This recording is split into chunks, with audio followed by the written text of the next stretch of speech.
আজকে আমরা একটা অস্টিওআর্থ্রাইটিস নিই। আমরা আলটা করে আমরা দেখলাম যে অনেকগুলা কালেকশন, হ্যাঁ, মাঝখানে সাদা সাদা আছে, এটা সাইনোভিয়াল থিকেনিং, অথবা আর একটা আছে প্লিকা আছে।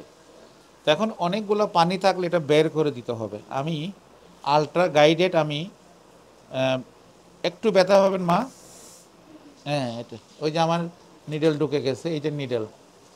ওকে, এখন আমি পানিটা বের করব। এই যে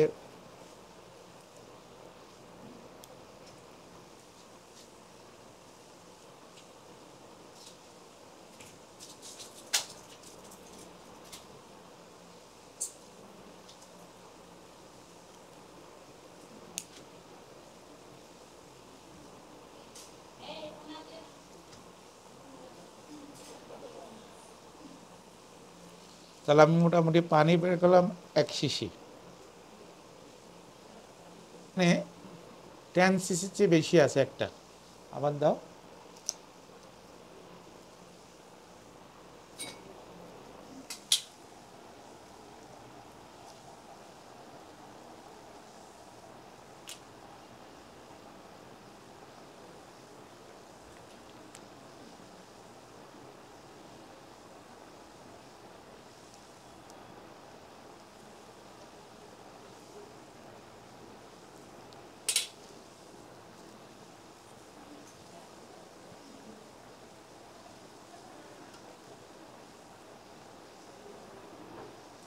এখন আমি আলটা করে কি অবস্থা, হ্যাঁ ওই যে আমার নিডল এখনো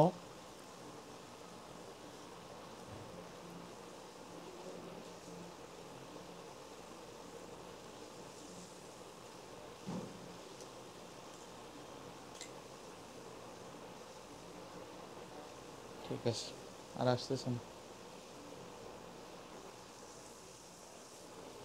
ঠিক আছে।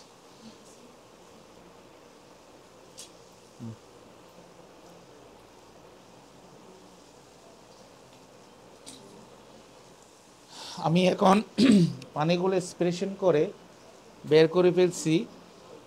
আমি এখন একটা ওষুধ দিচ্ছি যেটা স্টেরয়েড, এখানে ইনফ্ল্যামেশন হয়েছে।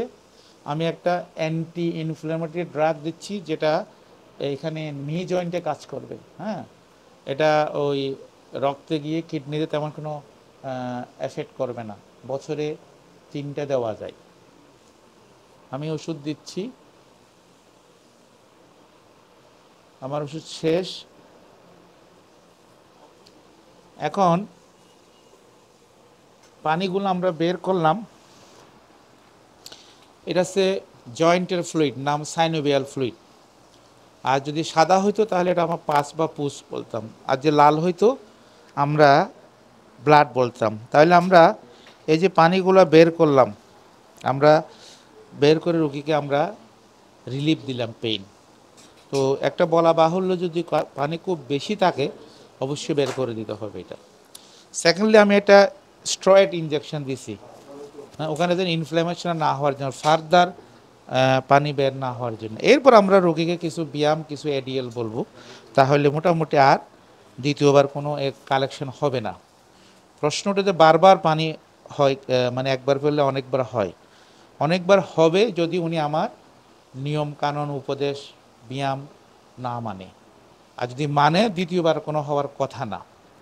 এটা অস্টিওআর্থ্রাইটিস। আর রিউমাটয়েড আর্থ্রাইটিস একটা আছে, ওইখানে যদি বাতের ওষুধ না দেওয়া হয় তাহলে এটা বারবার পানি আসবে। তাহলে একটা পেশেন্ট এইরকম যদি পানি আসে, আমি দুইটা জিনিস চিন্তা করব, তার রোগটা কী। একটা হচ্ছে রিউমাটয়েড আর্থ্রাইটিস হতে পারে, আর একটা অস্টিওআর্থ্রাইটিস। অস্টিওআর্থ্রাইটিস কার্টিলেজ, মাঝখানে কার্টিলেজ থিন হয়ে গেছে, ডিস্ট্রাকশন হয়ে গেছে। আমরা তাকে সুন্দর এডিএলগুলো বোঝাই দিলে, অ্যাক্টিভিটি ডেলি লিভ বোঝাই দিবে, ব্যায়ামটা করলে আর হবে না। আর যদি রিউমাটয়েড আর্থ্রাইটিস হয় সেক্ষেত্রেও পানি জমবে, তখন আমরা সেখানে ব্যথার ওষুধের পাশাপাশি কিছু স্পেসিফিক বাতের ওষুধ দিই, যেটা লং টার্ম খেতে হয়। তো ওইটা না দিলে পানি আবার আসবে। আজকে এতটুকু।